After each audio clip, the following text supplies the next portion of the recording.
मित्रों, गुजरात के गौरव में एक और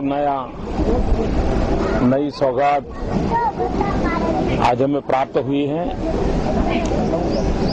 अर्ली 40s में हमारे देश में चीता देखा गया था और शायद हिंदुस्तान में कोई एक ही एनिमल ऐसा है जो पूर्णतया नष्ट हो गया, वो है चीता।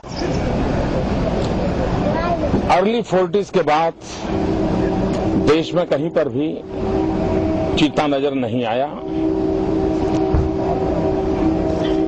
1945 तक जूनागढ़ में भी इस सक्करबाग म्यूजियम के पास चीता था, लेकिन गत 60 वर्ष से चीता हमारे सक्करबाग में भी नहीं था।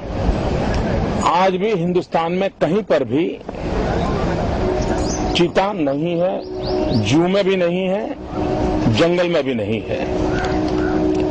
दो प्रकार की प्रजातियां हैं। एक अफ्रीकन चीता जो ज्यादातर ईरान में देखा जाता है, एशियन चीता जो ज्यादातर ईरान में देखा जाता है, और दूसरा है अफ्रीकन चीता।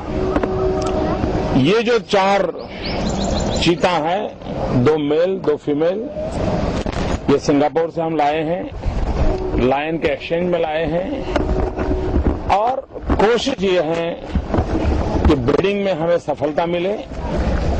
और पहली बार गुजरात सरकार वर्ग 4 के कर्मचारी को विदेशों में भेज करके चीते के संबंध में पहली बार ट्रेनिंग लेने वाले हैं। उसको ट्रेन कराएंगे और बाद में उसकी केयर कैसे की जाए उसका प्रबंध होगा। गुजरात में जो पशु प्रेमी लोग हैं, वाइल्ड लाइफ में इंटरेस्ट रखने वाले हैं, उन सब के लिए एक नया रुचि का क्षेत्र बना है। जूनागढ़ के लिए ये विशेष गौरव की बात है, क्योंकि जूनागढ़ एक प्रकार से गुजरात के टूरिज्म की राजधानी है।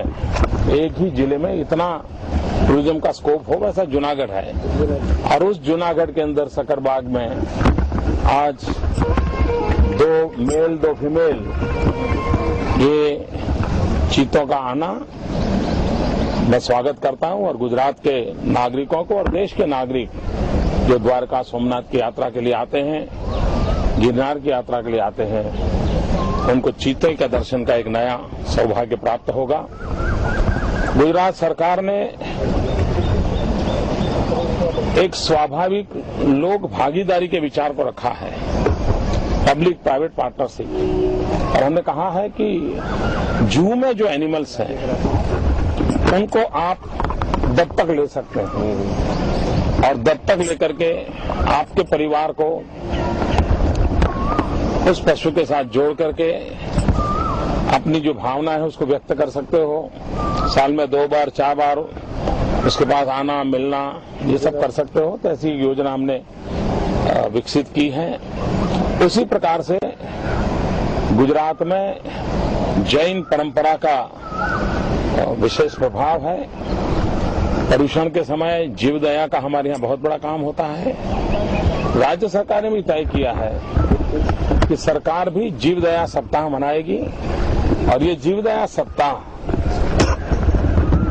स्कूल के बच्चे वगैरह सब जू में जाएं, पशुओं को देखें, उनके प्रति मित्रता का भाव बने, पशु के प्रति जो हिंसा का भाव है वो खत्म हो जाए। ये धीरे धीरे, और मैं समझता हूं ये प्रकृति प्रेम को बढ़ावा देगा, एक प्रकार की शिक्षा का काम होगा।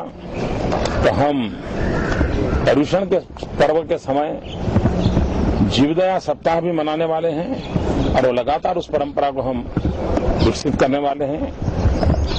तो मित्र, चीता दोनों आपके सामने है, काफी नया नजराना है।